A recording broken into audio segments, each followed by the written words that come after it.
Thank you all so much for being here tonight. We've got a packed room and we have a full agenda. We want to start on time so that we can end on time and still have some time for networking. It just got very dark in this room. I don't know why that happened. So for a summer month with lots of vacations, this is an absolutely wonderful crowd, and we're so pleased that you picked tonight to be with MDG, and we're going to make sure it's worth your while. So without further ado, I would like to introduce the president of MDG, Peter Madras.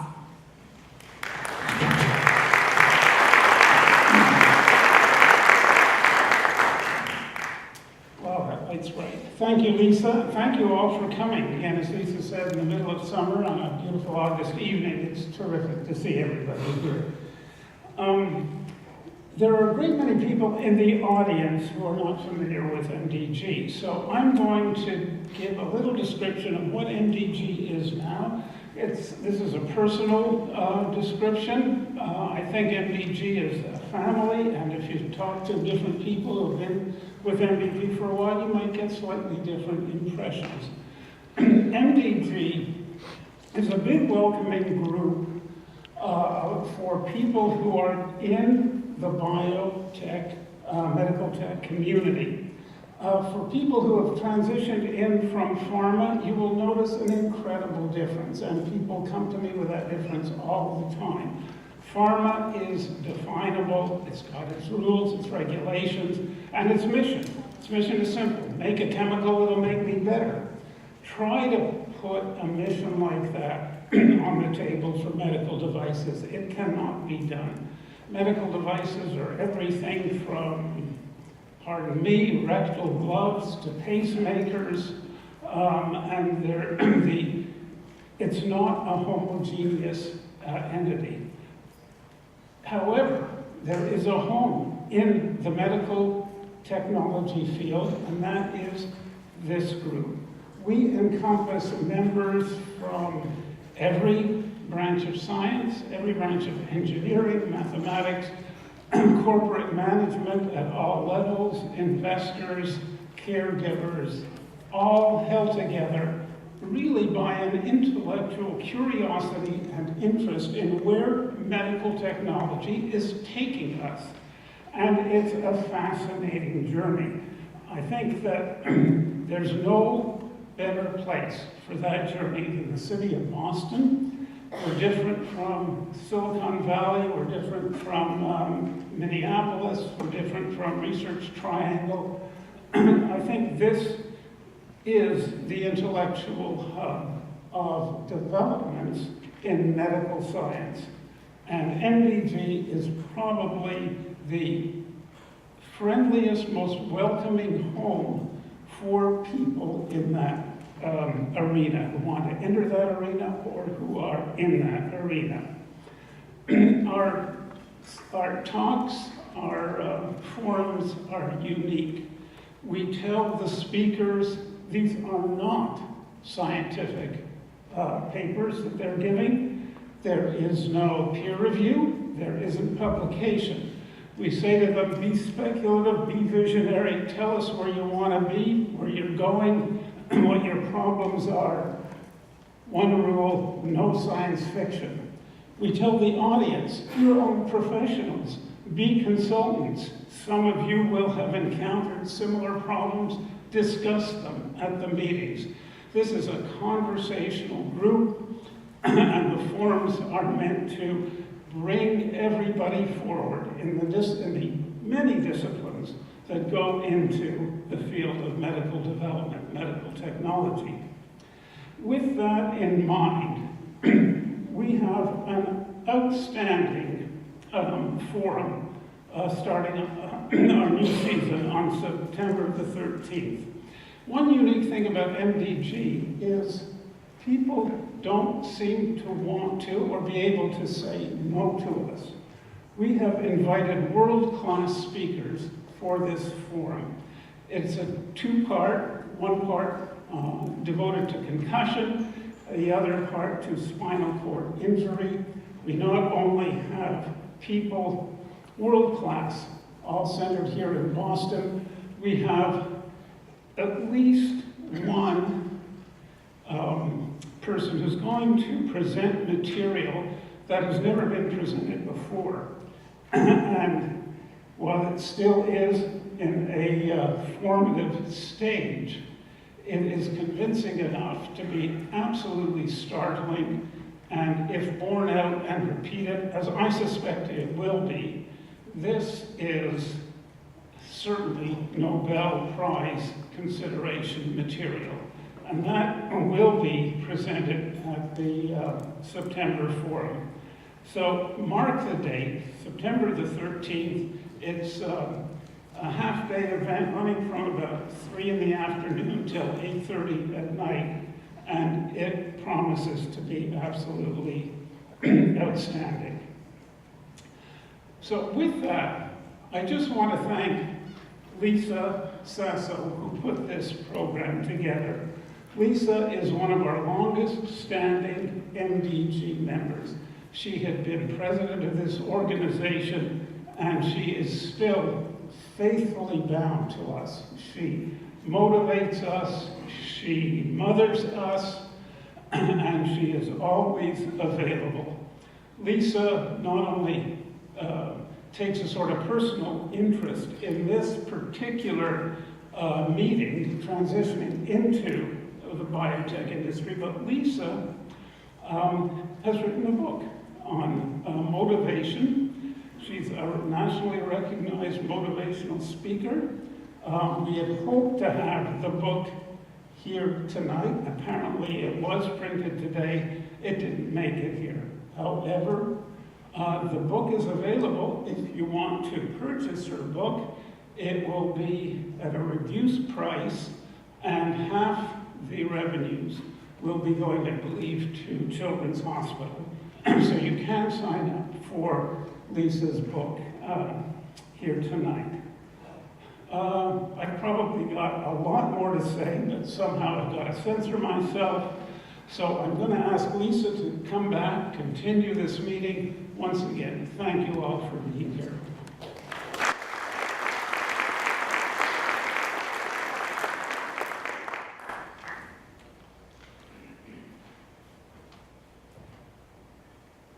Hello, everybody. The first person I want to thank is Peter, because with his guidance in guiding the MDG ship, if you will, has grown membership and has excited a lot of new members. So his program in September is going to be outstanding. So I hope to see you guys again then. And yes, I will have my book then. You'll see a coming soon slide on the projector, which was me thinking in a positive way, trying to overly motivate the books to get here. But they can only go as far as shipping will go. But before I begin, I want to thank our sponsors, because without our sponsors, we don't have meetings. And so if you're a sponsor today, please stand up so that we can just thank you.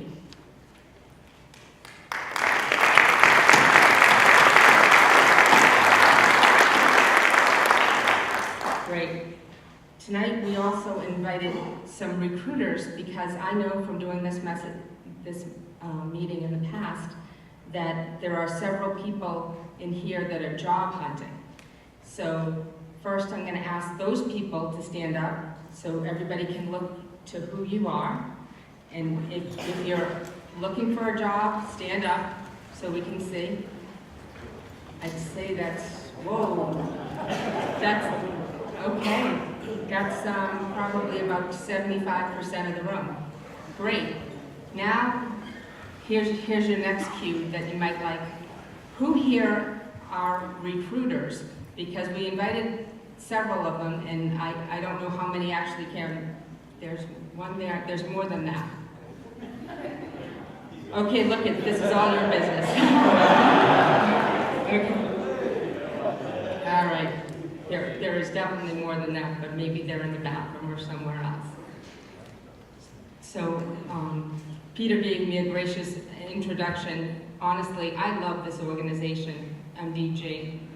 I've been part of it fortunate to be part of it from the very beginning, and I want to then announce kudos and congratulations to two people, one which I know is here, that's Marty Scalar, and our good friend Mark Etlinger.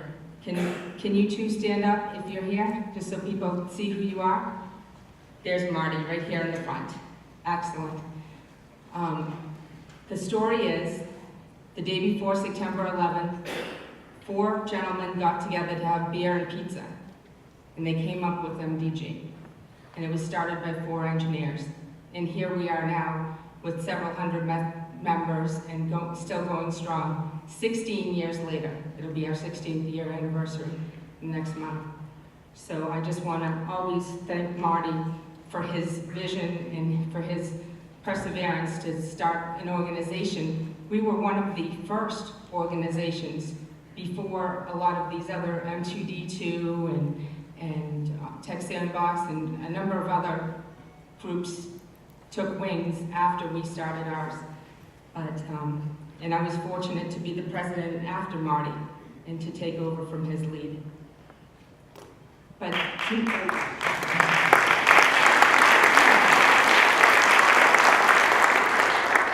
tonight is about you. I assume that the 75% that stood up, are you all the first timers? Raise your hand if you're a first timer. Okay, this is great. Every year, it's like a whole batch of new people just, blooming right here. I want to show you where there are some veterans in the room, so you have some go-to people if you have questions and need help with things. So if you've been in the medical device field for 1 year, stand up. At least 1 year. So that means that everybody else, go ahead, stand up if you've been there at least 1 year. Okay. At least 1 year. Okay, now keep standing if you've been there for more than 5. Okay, we lost a couple. Okay, more than 10 years. A couple more goes down. 15 years. Okay, 20. Ooh, 25. Okay, I really should stop there. Okay, but you saw those people and you saw who was standing up, and my words of advice to you would be to go talk to those veteran people, those people that have been in there 15, 20, 25 years. Find out what they did or how they did it. And in MDG, it's a very collegial group and everybody wants to share. So, now, how did you hear about this event? Was it, you're all coming from different places and you've never been to an MDG, so I know it's not from the MDG announcements. So, is it from other groups that told you about it? Was it from does anybody want to share? Yes? Networking meetings, excellent. MDG member, shared with you, great. Anybody else? No? UMass Lowell sent out an email chain. Oh, UMass Lowell, good, they're on our good list now. That's great, excellent. Well, we blasted out to a number of different ways and different organizations because we wanted to get you here tonight, and we're glad you're here, and we're going to really respect your time and get into doing some business. I'm going to put you to work tonight, though. You're not just going to sit back and get the whole evening off, because I want you to leave with something. And sometimes if you write things down or you do things, you'll leave with them. The first thing I want you to do is, there's a yellow piece of paper that you all got. At the end, we'll be collecting the yellow piece of paper. But if on the back of the yellow piece of paper, you can put what type of job you're looking for, and the recruiters asked me for the type of job you're looking for and if there's a specific company. And these will be put in good hands. I had one recruiter call me today with a number of different jobs, too many to read off on this podium. But again, if we're able to look at people's what they wrote and help them out. It's all about making the right connections and helping you. So now we're going to find out who is in the room. We know how long they've been in the industry, but who's in the room? The first is marketers. If you're a marketer, raise your hand. Okay, marketers see other marketers, so you can network and connect. Okay, management. Anybody in management? A few down front, some over there. Okay, excellent. Finance or accounting? Do we have finance and they're all bundled in one grouping. Look at that. Clinical, RN, or MD? Do we have a couple there. One there. Peter's one. QA and RA. Do we have right there? They're right next to each other.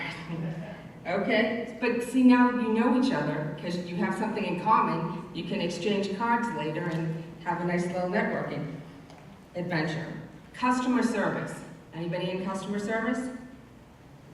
Yeah, one, great. HR. Is there any HR people here? Okay, attorneys. I know Rob's here, so because usually I got to be careful about what I say. Sales people. Excellent. Consultants. Great. Those are two big groups. Did you see that? IT. All right, Charisse. You got a couple over there too. Academia. Who's from academia? One. Okay, Monica. Scientists. Do we have any scientists in the room? There we go. Right there and right here. Service providers. Do we have any service providers in the room? Okay, right up in front. And last but not least, engineers. Do we have any engineers in the room? Stand up if you're an engineer, because this was started by engineers. They always are the biggest group, and this is who we're talking to. So turn around, look to your neighbors, see who you can talk to later, and that's it. Okay. So many people might have come for different reasons. If these are your reasons that you came, raise your hand. To hear about industry updates and some facts about the industry. Anybody? Good. To learn and hear from a stellar panel of experienced people. Oh, even more. That looks like just about everybody raised that hand. To learn and hear from our special guests. Good number. Good. To develop your value statement. Yeah, what value statement, huh? All right, we're definitely doing that then. To network with outstanding people. Everybody, if your hand is not up, you're at a networking meeting, this is where you want to network with people, so great. Okay, Peter's talked about MDG. I've mentioned MDG a little bit, and it's an organization close to all of our hearts.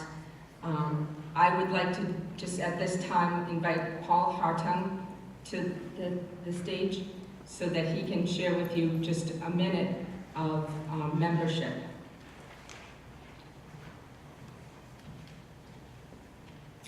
Hi. You know, I've been in industry for more than 15 years, but I sat down, at the 15-year mark because I'm a person who transitioned into the medical device industry. I used to be in other technology businesses. I'm an engineer by training. So this really is uniquely an organization that's welcoming to people and appreciative of the value that people can bring from having perspective from other industries. And it's very easy to become a member if you choose to apply tonight. You could essentially get credited for the fee that you paid for this event towards the membership, which is only $100, and hint, membership may be going up, so it's a good time to get in. The membership fee gives you several benefits. One is discount at all of our forums. We have forums every month. and special events. But more importantly, it gives you access to a rich set of member benefits, including a job board, including if you're really on your own, trying to develop a consulting business. We have built in business-to-business features that are member-specific benefits. And you become part of the community. I became a member a number of years ago, but I found I reaped the full benefit of membership when I became a volunteer as well, and got involved and really got to know people. And you'll find it's a very supportive community. So I hope to be welcoming all of us members. Bye-bye. Thank you, Paul. Okay. Next, I'd like to thank Mathematics and KPMG for the data and statistics that I'm going to share with you on the industry. This was taken from a report 2 years ago during their annual gathering. And the first question is, why is medical so good in Massachusetts? Peter was alluding to some of this, but now you're going to get the facts and the figures to back it up. So when people ask you, why are you, looking in medical devices, you'll have several answers for them. But do you know what we have here in Massachusetts that other companies, other states don't have? What do we have that's superior to other states? Hospitals is number one, and there's something else that we have. What did you say? Okay, and I heard universities. It's the schools and the hospitals that make us do so well. In fact, how well do you think we do? When looking at employment amongst 50 states, where do you think Massachusetts ranks? It's definitely in the top 10, but... Okay, I heard 3, 2, 1. First is California, 20.7. We can't get too close to that. We were number 2 for a number of years, and Minnesota inched its way out from us because they are 6.3%. Massachusetts is 6%. So it's very close, and but that's phenomenal for labor. Now I'm going to talk to you about other things that you might be interested in, such as how many companies, medical device companies, do you think there are in Massachusetts? Any guesses? 325 isn't that bad. It's actually 480 companies. So that's another reason you want to be looking in medical devices, because there's a lot of opportunity, there's a lot of companies to choose from. And we talked about education and we talked about hospitals.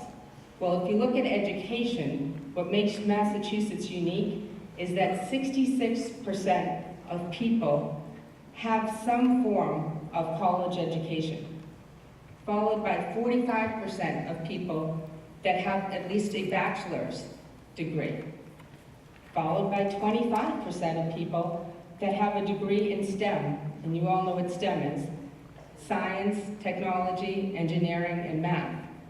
So when you just look at those statistics, you can see that that definitely talks to the strong academia that we have.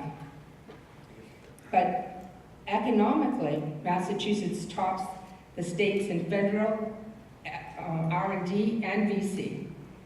And when we're talking about, we're number 2 in overall VC funding, but we're number 1 as a percent of GDP. So that's huge for VCs. And we're also number 2 again for angel investors. And we come right in between California and Texas.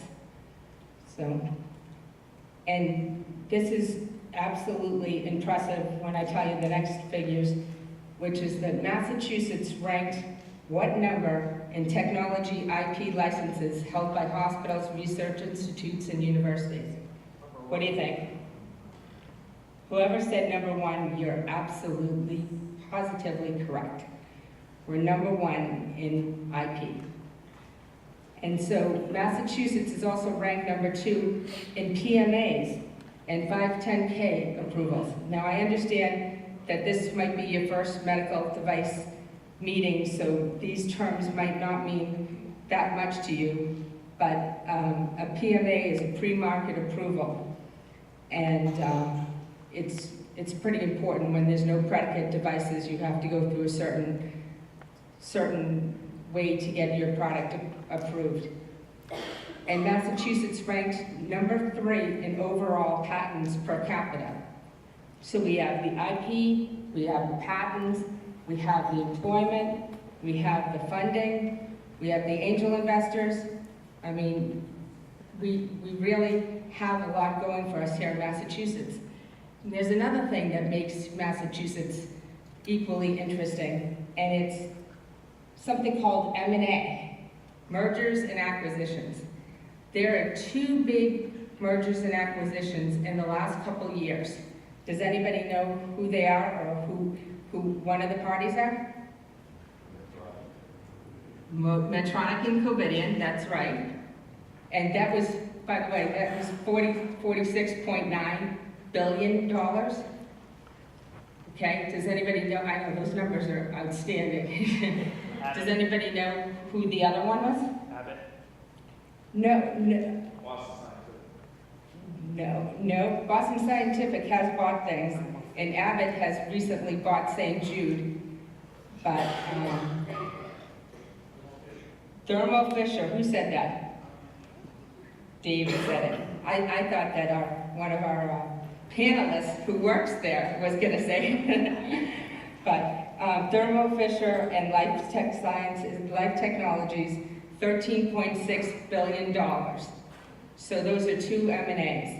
And so after hearing that, like, the lay of the land for the state of the art for Massachusetts, does that make you feel a little better about looking at medical devices? Yeah? Excellent. All right. Well, without further ado, I'm going to call the first special guest. I'm going to call David Buzzio. He's a global contract manufacturing manager, and he's going to talk about tips on networking. Hi, everyone. Instead of talking about my background, I just want to give you some of the tips that's worked for me in networking. Give you tips, is this better? Thank you. So first of all, I think there's some new folks here, some younger folks I actually invited. So first of all, don't be afraid to invite people for a cup of coffee. Make sure you do your research on them before. Always ask them what you can do for them. People are always willing to reach out and talk to you. Also, it's ideal if you have a list of target companies that you are looking at. And one way to find those target companies, what's worked for me is, some of you might know Boston Business Journal, but there's always news on the company's hiring, location expansions, mergers and acquisitions. You also have a thing called the Book of Lists, so you can look up different companies. A lot of it's free. You can sign up for free, but if you have a subscription, you get a little more of the content. But those are just some tips that have worked for me. I hope they help you. Thank you. Thank you, David. Okay, now this goes to the time for you to do some work phase. Now I know I've already started you writing on the back of the yellow paper.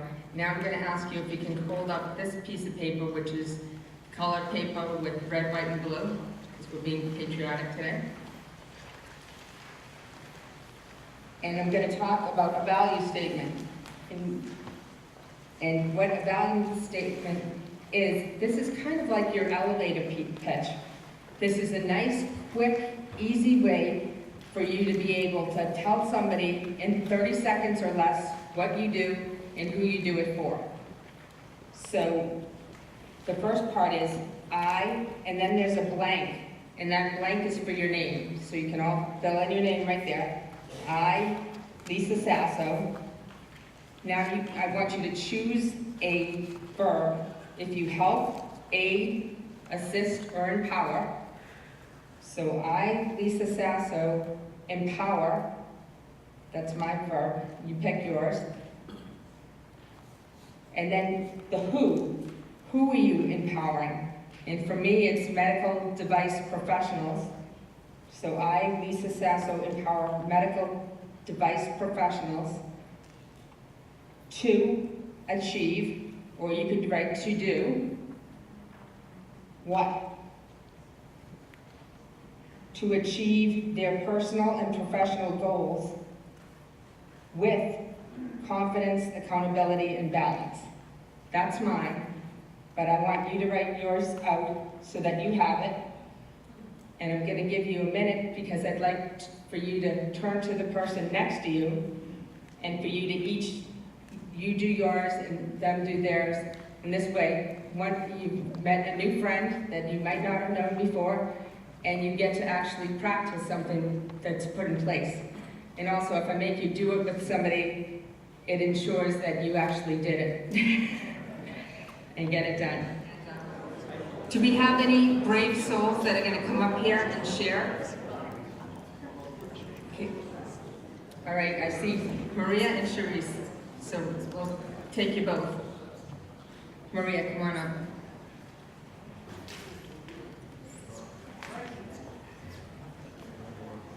So do I do the whole thing or just the value proposition?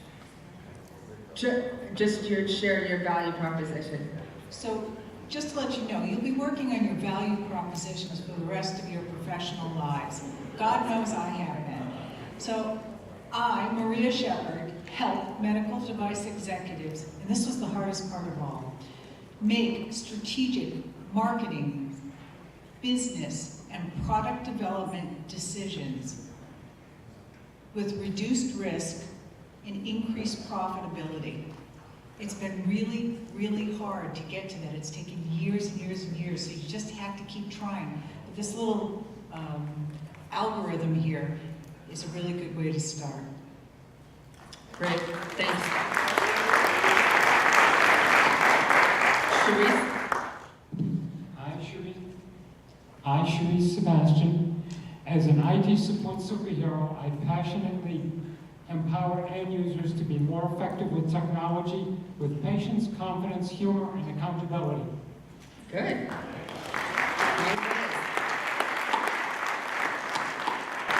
Great, now those are two very seasoned people that were just speaking. Do I have one new person that hasn't been to MDG before, that is just writing the value statement for the first time, that's brave enough to get to the microphone? All right, a scientist, I believe I've met him. We'll give you a hand just for coming up. I, Jim Phillips, empower companies to launch successful products with sound technology. Excellent.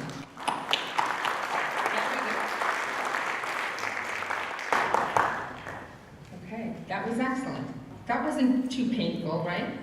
And now you can say, when your spouse said, what did you get out of the networking meeting, besides having some, good food to start the night, you can say that I came home with my value proposition, darling. And then you can lay it on him or her or whatever.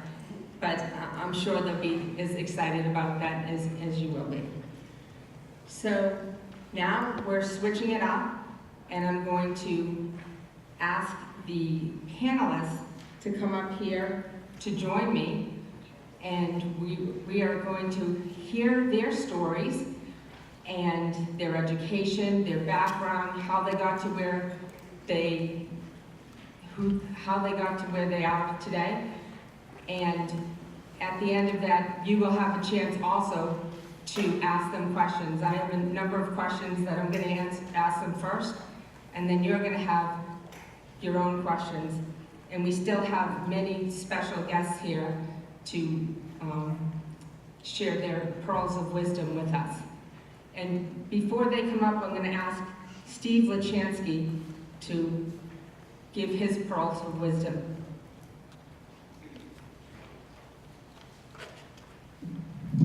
So, a lot of you are in transition. One of the key questions is, what do you look for? Because the key to success is always good decision making. And the basis of good decision making, especially in transition, is three things. Number one, what do you love? Number two, what are you good at? Number three, what does the market really need? When you can construct a position statement that really reflects that, you're in great shape.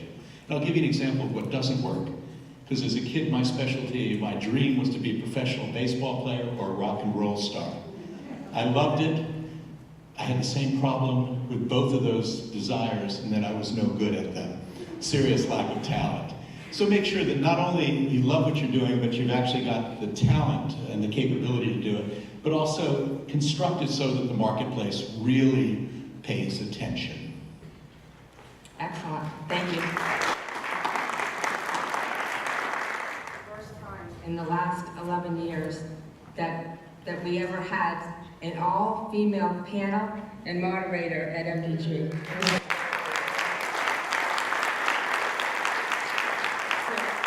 we're breaking through the boundaries of those 4 male engineers that started it,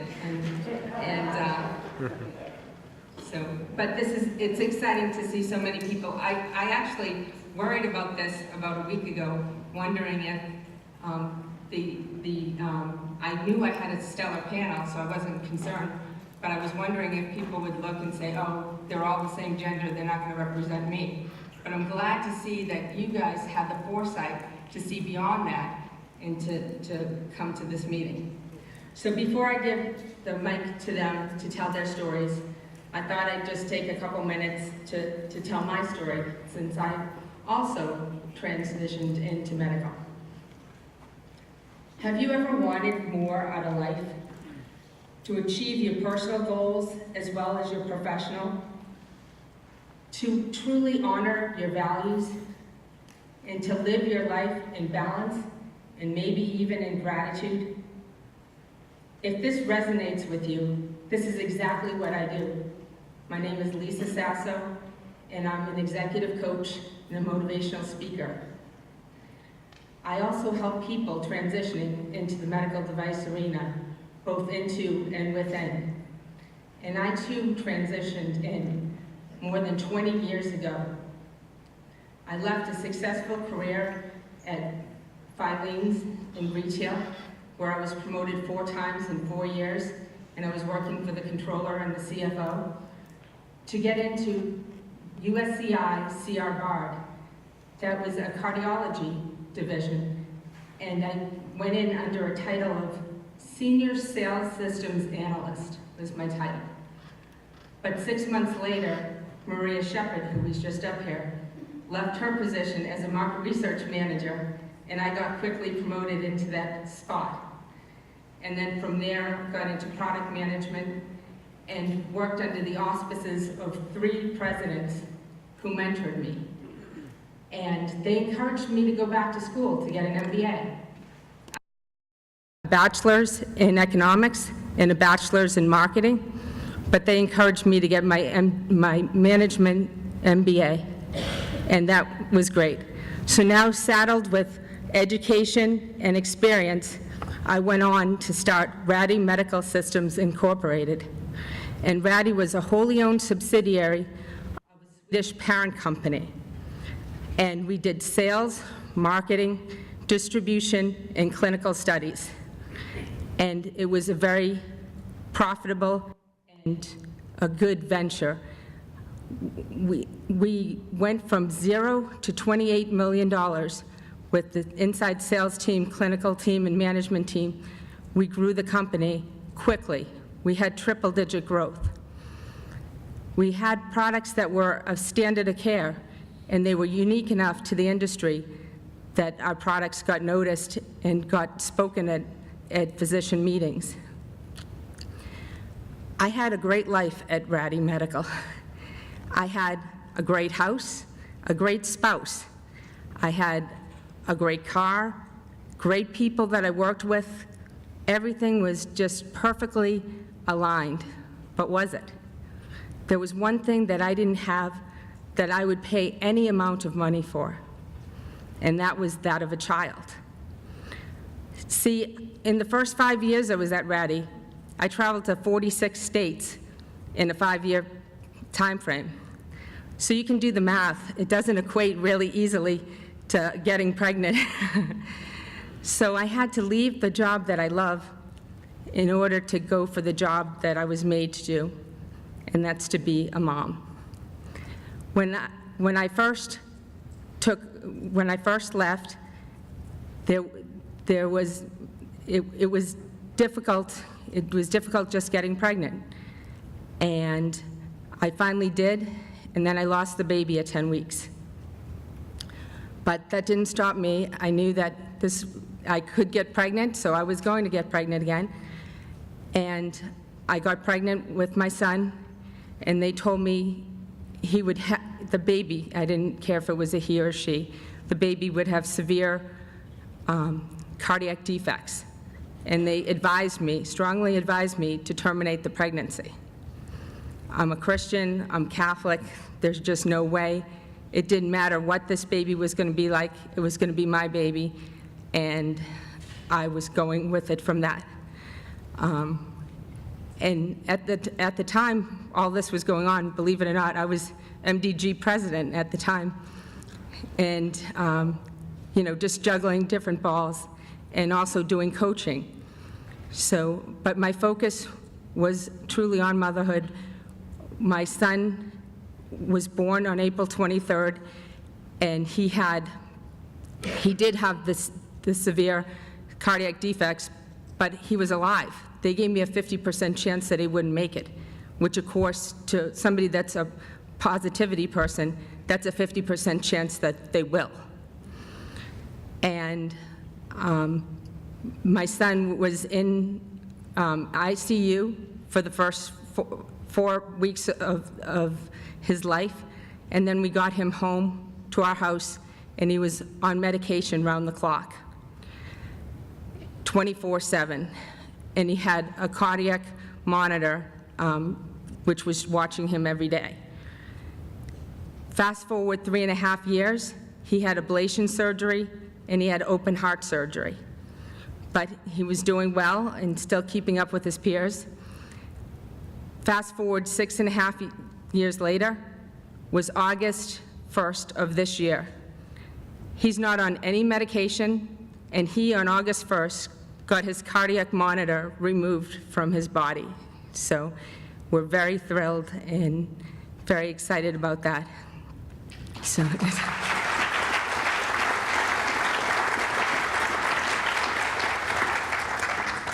So passion, balance, success, integrity, and family. These are my top 5 values. What are yours? I look forward to getting to know many of you within MDG and talking about values, because I feel that values are the most important thing that we all have. I look forward to talking to the panel and also asking them what their values are, because they're that important. And with that, I'd like to say thank you very much.